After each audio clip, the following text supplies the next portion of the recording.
Hello everyone, welcome to Law Prep Tutorials Judiciary. My name is Paridhi Srivastav and I hope you all are doing good. So आज का topic एक बहुत important topic है, that is how to prepare case laws in judiciary. So all of us know कि case laws हर judiciary aspirant के लिए एक बहुत important part होता है उसकी preparation में, चाहे प्रीलिम्स एग्जामिनेशन हो, चाहे मेंस एग्जामिनेशन हो, चाहे इंटरव्यू हो, और एक जनरल लीगल एक्यूमेंट के लिए भी केस लॉज हमें अच्छे से पता होना बहुत इंपॉर्टेंट है. सिर्फ एक जुडिशरी एस्पिरेंट नहीं बल्कि हर एक लॉ स्टूडेंट के लिए केस लॉज की नॉलेज होना बहुत इंपॉर्टेंट है. सो आज हम केस लॉज के बारे में बात करेंगे. हम देखेंगे कि हमें किस तरीके से केस लॉज पढ़ना है, हमें कौन से केस लॉज पढ़ना है, कौन से केस लॉज नहीं पढ़ना है, प्रीलिम्स के लिए केस लॉज कैसे तैयार करना है, देन मेंस एग्जामिनेशंस के लिए केस लॉज कैसे तैयार करना है, केस लॉज को हमको लिखना कैसे है मेंस के एग्जामिनेशन में, एंड केस लॉज रिलेटेड हम सारी बातों को आज की वीडियो में डिस्कस करने वाले हैं.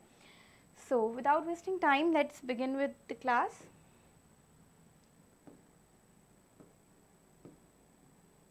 ओके, सो अब क्योंकि हम केस लॉज के बारे में बात कर रहे हैं, हम यहाँ पे तीन तरीके के तीन कैटेगरीज के केस लॉज के बारे में हम बात करेंगे और उनको आइडेंटिफाई करेंगे.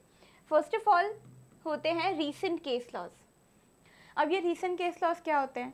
सो जो भी केस लॉज रिसेंटली आते जा रहे हैं, जैसे आप मान लीजिए जो भी इंसिडेंसेस हो रहे हैं करंट अफेयर्स में जो हम देखते हैं, उसके थ्रू जो भी केस लॉज आ रहे हैं, नए नए बन रहे हैं, आप कहाँ पे देखेंगे? फॉर एग्जांपल लाइव लॉ हो गया, बार एंड बेंच है, ये कुछ ऐसी वेबसाइट्स हैं, न्यूज़पेपर्स हैं जहाँ पे जो भी रीसेंट केस लॉज हैं उनके बारे में इंफॉर्मेशन दी गई होती है.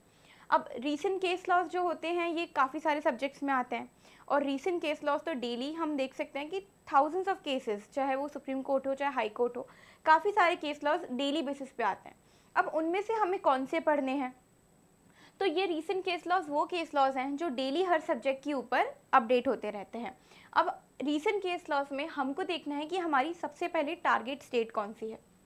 आप अपनी टारगेट स्टेट देखिए, और आपकी टारगेट स्टेट में जो भी सिलेबस है, जो भी सब्जेक्ट्स हैं, मान लीजिए कि आपकी टारगेट स्टेट में सीआरपीसी एक सब्जेक्ट है, ठीक है ना. अब सीआरपीसी से रिलेटेड जो भी सुप्रीम कोर्ट केसेस लेके आ रहे हैं या फिर हाई कोर्ट्स के द्वारा जो भी सीआरपीसी रिलेटेड केस लॉज दिए जा रहे हैं, वो सारे बनेंगे रीसेंट केस लॉज. और ये जो भी सब्जेक्ट्स है, फॉर एग्जांपल हमने सीआरपीसी लिया था, मान लीजिए आपके टोटल 12 सब्जेक्ट्स हैं, ठीक है. अब चाहे वो ट्रांसफ़र ऑफ प्रॉपर्टी एक्ट हो, चाहे वो इंडियन पीनल कोड हो, चाहे वो सीआरपीसी हो, चाहे वो सीपीसी हो, तो इनमें जो भी न्यू केसेस आ रहे हैं वो सारे होंगे हमारे recent case laws.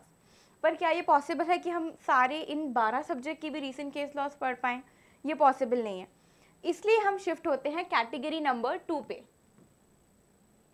Recent and landmark case laws. ये वो केस लॉज हैं जो रिसेंटली आए हैं और लैंडमार्क बन गए हैं. इनके कुछ एग्जाम्पल्स मैंने नीचे नोट डाउन कर रखे हैं. For example Naveen Jindal versus Union of India, triple talaq case, ये बहुत फेमस केस है, all of us know it. इसका काफ़ी टाइम तक आर्ग्यूमेंट्स चले थे. Then Joseph Shine versus Union of India, ये case all of us know, adultery के रिलेटेड ये केस था, Joseph Shine versus Union of India. Then Ayodhya Babri Masjid case. तो ये सारे वो केस लॉज हैं, ये सारे वो इंसिडेंसेस हैं जो अभी रिसेंट में फॉर एग्जांपल चल रहे हैं या फिर ये चले हैं पहले रिसेंट में, एंड देन ये लैंडमार्क भी बन गए. तो इस तरीके के सारे केस लॉज बहुत ज़्यादा इंपॉर्टेंट हो जाएंगे. आप इनको वेरी इंपॉर्टेंट में मार्क कर लीजिए, क्योंकि जो भी रिसेंट केस लॉज हैं और वो लैंडमार्क केस लॉज बने हैं या फिर कोई भी बहुत ही डिस्प्यूटेड मैटर है, वो सारे केस लॉज आपके एग्जामिनेशन पॉइंट ऑफ व्यू से बहुत इंपॉर्टेंट होगा. अब चाहे आप उसको प्रीलिम्स पॉइंट ऑफ व्यू से कंसिडर करें या फिर मेंस पॉइंट ऑफ व्यू से कंसिडर करें, ये बहुत इंपॉर्टेंट होगा दोनों में ही. थर्ड कैटेगरी जो हमारी आती है केस लॉज की, वो है लैंडमार्क केस लॉज. अब ये तो इम्पॉर्टेंट होते ही हैं और इनके बिना तो आपका सब्जेक्ट भी कंप्लीट नहीं हो पाएगा. अब आप फॉर एग्जांपल मुझे बताइए, क्या आप इंडियन कॉन्स्टिट्यूशन पढ़ सकते हैं बिना केशवानंदा भारती केस पढ़े? पॉसिबल नहीं है, राइट. सो लैंडमार्क केस लॉज वो होते हैं जिन केस लॉज के साथ ही आप कॉन्सेप्ट्स पढ़ते हैं, कॉन्सेप्ट्स को समझते हैं. तो ये तो इम्पॉर्टेंट केस लॉज होते ही हैं. अब क्या होता है, इनको पढ़ने में आपको ज़्यादा मेहनत नहीं करनी पड़ती है. वाई? बिकॉज ये आप अपने सब्जेक्ट के साथ कवर कर लेते हो.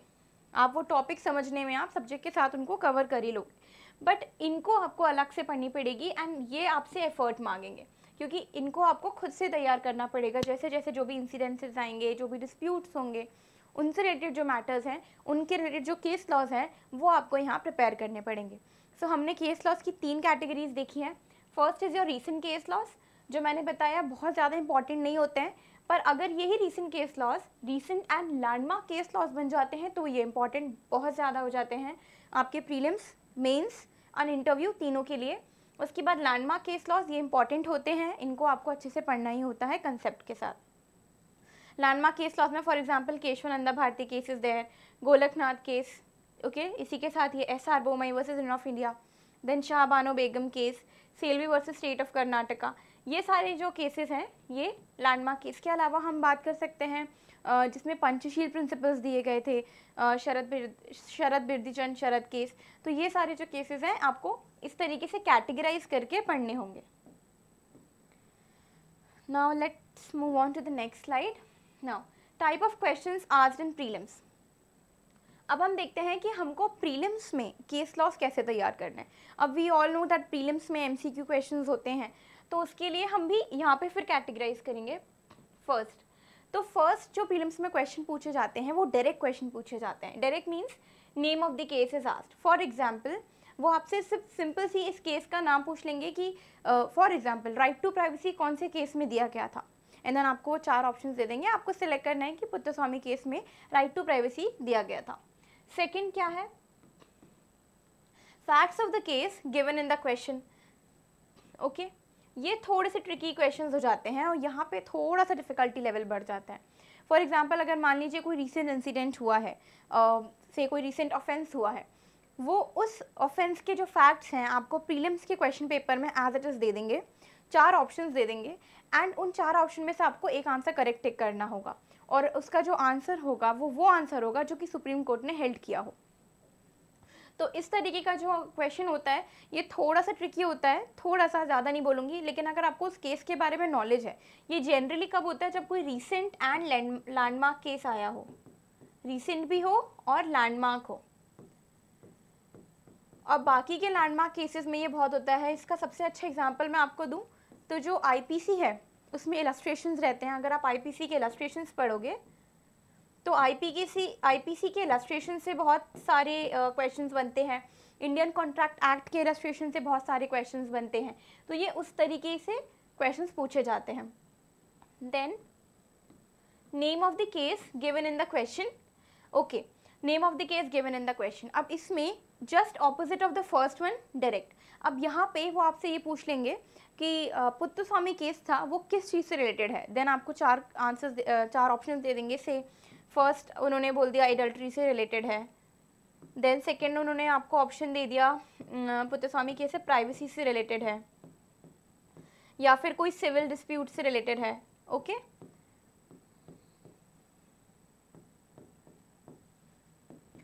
इस तरीके से जस्ट इसका ऑपोजिट, जहाँ पे वो आपको केस का नाम दे रहे हैं और पूछ रहे हैं कि उस केस में क्या हेल्ड हुआ था, या फिर उसका जस्ट ऑपोजिट जहाँ पे वो आपको ये बता रहे हैं कि इस केस में क्या हुआ था और ये केस कौन सा केस है।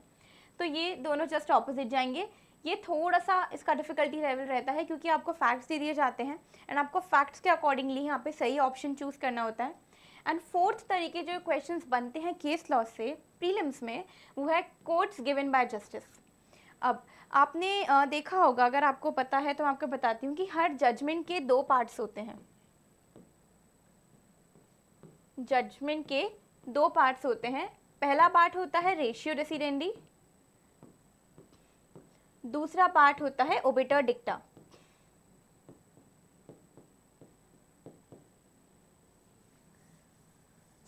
ये रेशियो रेसिडेंडी क्या होता है? रेशियो रेसिडेंडी होता है कि उस जजमेंट में जो रेलेवेंट पोर्शन है, जो ऑपरेटिंग पोर्शन है किसी भी जजमेंट का, उसको हम कहते हैं रेशियो रेसिडेंडी। मतलब उस जजमेंट में क्या हेल्ड हुआ था, बेसिकली क्या ऑपरेटिव पार्ट है, उसको हम कहते हैं ratio decidendi. Obiter dicta on the other hand is the opinion of the जजेस।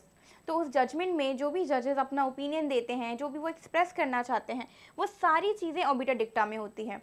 आपने ये भी चीज़ सुना होगी कि समटाइम्स जजेस जो होते हैं वो अपनी जजमेंट में पोइट्री भी लिखते हैं। तो वो सारे जो भी कमेंट्स होते हैं जजेस के, that forms a part of what, it forms a part of obiter dicta. And जो ऑपरेटिव पार्ट होता है, that operative part is the ratio.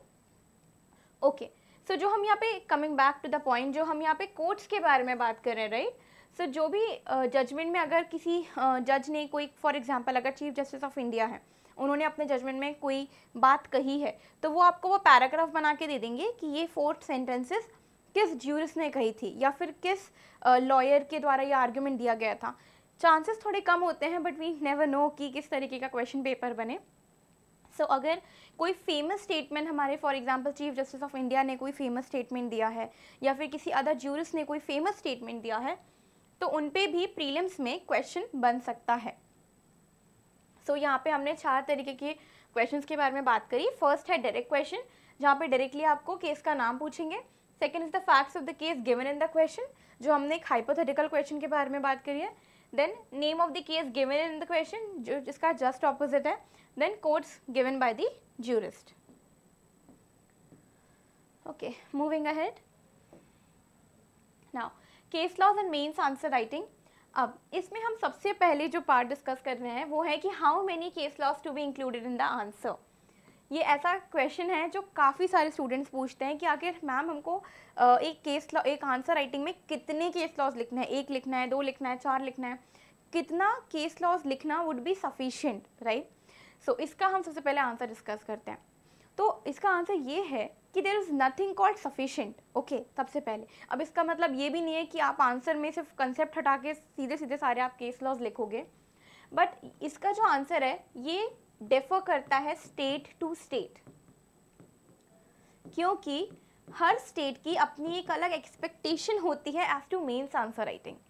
For example in Madhya Pradesh अगर आप मेंस आंसर राइटिंग कर रहे हैं तो आपको क्या एक्सपेक्ट किया जाएगा कि आप बैराक प्रोविजन लिखें, उसके बारे में बेसिक कंसेप्चुअल क्लैरिटी दें और 1 या 2 केसेस से सपोर्ट कर दें, not more than that. However जब आप यूपी के बारे में बात करते हैं तो वहाँ पे आप इतना क्रिस्प आंसर नहीं लिख सकते हो। यूपी में आपको थोड़ा सा जो आंसर है उसको इलोंगेट करके लिखना ही पड़ेगा, तो वहाँ पे आपको केस लॉज इंक्लूड करना बहुत इंपॉर्टेंट हो जाएगा। वेयर एज अगर आप एमपी में किसी क्वेश्चन में केस लॉ नहीं डालते हो तो वो इतना ज़्यादा इफेक्ट नहीं पड़ेगा उस चीज़ से। तो किसी आंसर में कितने केस लॉज इंक्लूड करना है, इसका आंसर डिपेंड करेगा कि आपकी टारगेट स्टेट कौन सी है। आप जो टारगेट स्टेट चूज़ कर रहे हो उसका पैटर्न, उसका ट्रेंड समझिए कि वो क्या आपसे एक्सपेक्ट कर रहे हैं और उसके अकॉर्डिंगली आप number of case laws decide कर सकते हैं। बट अगर फिर भी मैं आपको एक जनरली आइडिया दूं कि किसी आंसर में कितने केस लॉ लिखने होते हैं, तो first of all her subject में केस लॉ होना इंपॉर्टेंट नहीं है, हर टॉपिक का केस लॉ होना इंपॉर्टेंट नहीं है। तो जहाँ टॉपिक में ऐसा टॉपिक आ जाता है जो कि केस लॉ जिसमें नहीं है, तो आपको केस लॉ लिखने की कोई नीड नहीं है, वहाँ पे आपको अननेसेसरी कोई केस लॉ नहीं लेके आना है। लेकिन अगर कोई ऐसा टॉपिक है जो कि केस लॉ के बिना हो ही नहीं सकता, तो डेफिनेटली आप 1 से 2 केस लॉज ऐसी सिचुएशन में वहाँ पे आप मेंशन कर सकते हो। Now moving ahead, so case law supporting the answer.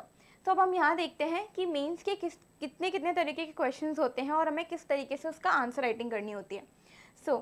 कुछ ऐसे क्वेश्चंस पूछे जाते हैं जहाँ पे केस लॉज के बारे में डायरेक्टली कुछ भी नहीं पूछा जाता, वो सिर्फ इतना पूछेंगे कि आप ये कंसेप्ट समझाइए।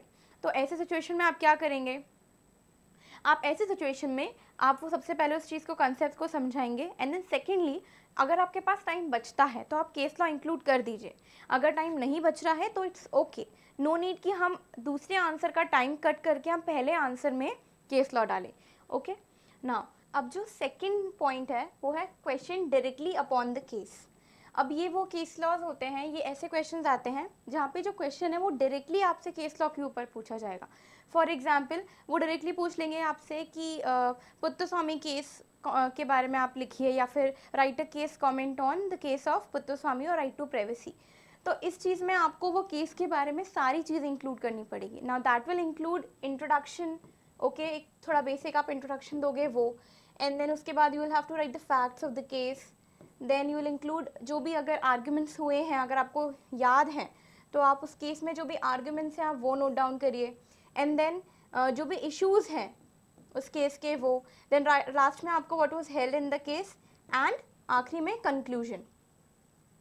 तो अगर कोई भी आपको केस कमेंट आता है तो उस केस में तो आपको पूरा का पूरा केस लॉ ही लिखना पड़ेगा, अच्छे से पूरा एक्सप्लेन करके, एक्सप्लेनेशन के साथ। और अगर आपको सिर्फ केस लॉ ऐसा लिखना है कि आपको सपोर्टिंग लिखना है, फॉर एग्जांपल आपने कन्फेशन के बारे में आंसर लिखा, आपने कंसेप्ट समझाया, लास्ट में आप कन्फेशन के साथ एक दो केसेस इंक्लूड कर दीजिए, वो आपके आंसर को एक बेटर आंसर बनाते हैं, इनफैक्ट एक रिचनेस ऐड करते हैं आंसर में। तो ये फर्स्ट कैटेगरी थी, ये सेकेंड कैटेगरी है। देन जो थर्ड कैटेगरी है, it is question on the concept to be explain with answer. अब sometimes question is asked in a way that it says explain confession with some case laws, या फिर explain the concept of this along with some case laws. तो ऐसे situation में तो आपको question में directly ही उन्होंने बोल दिया कि आपको केस लॉ इंक्लूड करने हैं। अब यहाँ पे केस लॉ इंक्लूड करना हो जाता है मैंडेटरी। जैसे ये वाला जो फर्स्ट कैटेगरी थी, यहाँ पे आपके लिए मैंडेटरी नहीं है, आप अपना आंसर लिखो। जैसे मैंने बोला, आपको टाइम अगर बच रहा है तो आप आंसर लिख सकते हो, मतलब कंसेप्ट लिख सकते हो, एंड देन कंसेप्ट के साथ आप आंसर चाहो तो आंसर में केस लॉ इंक्लूड कर दो। सेकंड में तो केस लॉ आपको पूरा ही लिखना है। थर्ड में क्योंकि उन्होंने डायरेक्टली मेंशन कर रखा है कि आपको केस लॉ के साथ सपोर्ट करना ही है, तो इन दोनों में आपको केस लॉ लिखना पड़ेगा। फर्स्ट वाले में ऑप्शनल होता है, मैंडेटरी नहीं होगा, और आप सपोर्टिव केस लॉ रखोगे, राइट। तो यहाँ पे आपको फर्स्ट कैटेगरी में सिर्फ और सिर्फ इतना बताना है कि उस केस लॉ में हुआ क्या था, that is what was held in that case law. Second में आपको सारे फैक्ट्स भी लिखने पड़ेंगे। थर्ड में आप पे डिपेंड करते हैं कि आपका आंसर किस तरीके से कंप्लीट हुआ है। इफ़ यू हैव टाइम आप थोड़ा एक्सप्लेन करके लिख दो, और अगर आपके पास टाइम नहीं है तो आप शॉर्ट में उस केस लॉ में क्या हुआ था, जो भी हेल्ड हुआ था उस क्वेश्चन में, उस केस लॉ में आपको सिर्फ वो चीज़ मेंशन करनी है। फॉर एग्जाम्पल मैंने यहाँ पे लिख रखा है कि explain the concept of confession under the Indian evidence act and support it with case laws. तो यहाँ पे आपको केस लॉ मेंशन करना इंपॉर्टेंट हो जाएगा। Now moving ahead, so structure of case laws for mains. अभी जैसे कि मैंने डिस्कस करा कि हम केस लॉ में किस तरीके से हम स्ट्रक्चराइज करेंगे, मैं एक बार फिर से बता देती हूँ आपको। सबसे पहले आपको एक इंट्रोडक्शन देना पड़ेगा उस केस लॉ से रिलेटेड। फॉर एग्जांपल आप लिख रहे हो राइट टू प्राइवेसी का आंसर, ओके। सो प्राइवेसी क्या होती है, किस तरीके से अर्ली एजेस में होता था, देन रिसेंट टाइम्स में क्या रहा है, अभी क्या चल रहा है राइट टू प्राइवेसी को लेके, क्या नीड है, क्या एडवांटेजेस होंगे, क्या डिसएडवांटेजेस होंगे। एक बहुत बेसिक सा छोटा सा इंट्रोडक्शन आपको लिखना है। देन आप उसका फैक्ट्स इंक्लूड कर सकते हो। आप उस केस के अगर आपको फैक्ट्स पता है, आप फैक्ट्स लिखो। फैक्ट्स के बाद आप आर्ग्यूमेंट्स लिखो, उसमें क्या क्या आर्ग्यूमेंट्स दिए गए थे। सारे आर्ग्यूमेंट्स लिखने की ज़रूरत नहीं है, एक बेसिक सा जो मेजर आर्ग्यूमेंट है प्लेंटिफ साइड का, एक डिफेंडेंट साइड का, बहुत बेसिक से आर्ग्यूमेंट्स आप लिख सकते हो। इश्यूज़ आप बता दो वहाँ पे कि इश्यूज़ क्या है। आखिरी में आप जजमेंट लिखो कि हेल्ड क्या हुआ था उस केस में, एंड देन कंक्लूड कर दो, ठीक है। ये हो गया आपका केस कमेंट का पूरा स्ट्रक्चर, ठीक है। तो इस तरीके से आपको मेंस में लिखना है। अब ये कौन से केस में होगा, जब आपसे क्वेश्चन में पूरा केस कमेंट्री मांगी हो। अगर क्वेश्चन में केस कमेंट्री नहीं मांगी है, केस लॉस का नाम भी नहीं दिया गया है, तो आपको सिर्फ सपोर्टिव अगर केस लॉ लिखना है तो आप बस इतना लिख दो कि उस केस में हुआ क्या था, जो भी हेल्ड था ना, मैक्सिमम 3 लाइन्स में कंप्लीट करो, क्योंकि आपको कॉन्सेप्ट भी लिखना होगा। फिर इतना टाइम अगर आपके पास बच रहा है नहीं बच रहा है, ये चीज़ देख के आप उसमें बस जो भी हेल्ड हुआ था, जो भी रेशियो था उस केस का, वो आप उसमें नोट डाउन करके आंसर को वहीं एंड कर सकते हो। ओके, सो देखिए यहाँ पे मैंने मेंशन कर रखा है already, mentioning only the ratio, या फर्स्ट वाले पॉइंट में कि ऐसे अगर क्वेश्चंस आते हैं जहाँ पे विदाउट केस लॉ आपको आंसर लिखना है, you only have to mention the ratio, and in those questions जहाँ पे आपको केस कमेंट्री लिखना है तो फिर आपको डायरेक्टली ऐसा पूरा केस कमेंट लिखना पड़ेगा। एंड बेसिकली ये सारी चीज़ें डिपेंड करती हैं किस तरीके के क्वेश्चन पूछा गया है। तो केस लॉ के ऊपर अगर कोई पर्टिकुलर इस तरीके से वो केस कमेंट्री पूछ रहे हैं तो आपको केस लॉ इंक्लूड करना पड़ेगा। बट अगर ऐसा कुछ नहीं है तो फिर आप वहाँ अपने टाइम के अकॉर्डिंगली देख सकते हो कि आपको एक केस लॉ लिखना है, 2 लिखना है, 3 लिखना है, ये चीज़ें फिर आपको वहीं डिसाइड करनी पड़ेगी। नाउ मूविंग अहेड, अब बहुत इंपॉर्टेंट क्वेश्चन आता है कि ठीक है हमने पढ़ लिया ऐसा स्ट्रक्चर होना चाहिए, ये होना चाहिए, इतने केस लॉज लिखने चाहिए, but how to learn case law, हम इनको पढ़ें कैसे, याद कैसे रखें, that is the problem, right. So सबसे पहले अब जो सब कहते हैं, मैं भी यही चीज़ मेंशन करूँगी, आप जजमेंट्स रीड करो। अगर आपके पास टाइम है, आई अंडरस्टैंड, अगर टाइम नहीं है तो कोई बात नहीं, but if you have sufficient time start reading judgments, okay, क्योंकि आप जजमेंट्स पढ़ते हो ना, आई कैन अंडरस्टैंड 10 पन्ने के 11-12 पेजेस लॉन्ग होते हैं, बट एक जजमेंट आपको एक बहुत अच्छी कंसेप्चुअल क्लैरिटी देता है उस केस लॉ से रिलेटेड। तो अगर आपके पास सफिशिएंट टाइम है, आप जजमेंट पढ़ने की हैबिट लगाओ।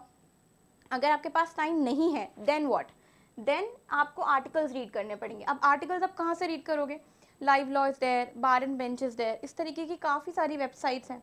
उसके अलावा न्यूज़पेपर हैं, ओके, द हिंदू हो गया, अब काफ़ी सारे ऐसे न्यूज़पेपर हैं जहाँ पे लॉ के रिलेटेड आर्टिकल्स आते हैं, तो आप आर्टिकल्स वहाँ से रीड कर सकते हैं। उसके अलावा आप यूट्यूब वीडियोज़ देख सकते हो, ओके, केस समरीज होती हैं, यूट्यूब वीडियोज़ होते हैं, okay, and I would really suggest कि आप पहले वीडियोस देखें एंड देन आर्टिकल्स रीड करें, क्योंकि फिर आप आर्टिकल्स रीड करेंगे ना तो आपको वो ईजिली ग्रास्प हो पाएगा। Lastly, make a summary. तो अगर आपने केस लॉ पढ़ लिया है, वीडियोस देख लिए गए हैं, तो उस केस लॉ के अपने लैंग्वेज में, अपनी किसी कॉपी में आप एक कॉपी बना सकते हो, केस लॉ की रजिस्टर ले सकते हो, एंड अपने वर्ड्स में, पॉइंटर्स में बना के आप उस केस लॉ की हेडिंग डाल के नीचे उसको लिख लीजिए। By the end of the year, या जब भी आपकी वैकेंसी आएगी, 1 ईयर 1.5 ईयर, आपके पास अपनी खुद की एक कॉपी होगी रीसेंट केस लॉस की, ओके, एंड देन आपको और कोई थर्ड मटेरियल रेफर नहीं करना पड़ेगा, क्योंकि आपकी सारी जो मेहनत है वो आपने डेली बेसिस पे कवर कर ली थी, okay. Try making a your own copy of case laws. Now moving ahead, the last question, so do we need to learn citation? ये सब स्टूडेंट्स का ही डाउट रहता है कि केस लॉ के साथ इतने सारे साइटेशंस होता है कि हमको सारे साइटेशंस याद करने हैं, और मेंस में क्या हमको साइटेशन लिखना इंपॉर्टेंट है, मार्क्स कटते हैं, नहीं कटते हैं? ये बहुत इंपॉर्टेंट क्वेश्चन है। अब इसका भी आंसर हम दो चीज़ों में देखेंगे, प्रीलिम्स एग्जामिनेशन। प्रीलिम्स के अकॉर्डिंगली अगर हम देखें तो साइटेशंस याद करना बहुत इंपॉर्टेंट नहीं है। मेंस में हम देखें तो दो कैटेगरीज हम फॉर्म करेंगे। देखिए, जो भी रीसेंट केस लॉज आ रहे हैं, और रीसेंट प्लस लैंडमार्क, मतलब वो रीसेंट केस लॉ भी है और लैंडमार्क भी है, तो आप उनका साइटेशन याद रख लें, बिकॉज जब आप ऐसे राइटिंग करते हैं या आप आंसर राइटिंग करते हैं और उसमें केस इंक्लूड करते हैं और केस के साथ साइटेशन भी साइड करते हैं, तो ये एक बहुत अच्छा एग्जामिनर पे इसका बहुत अच्छा इफेक्ट पड़ता है।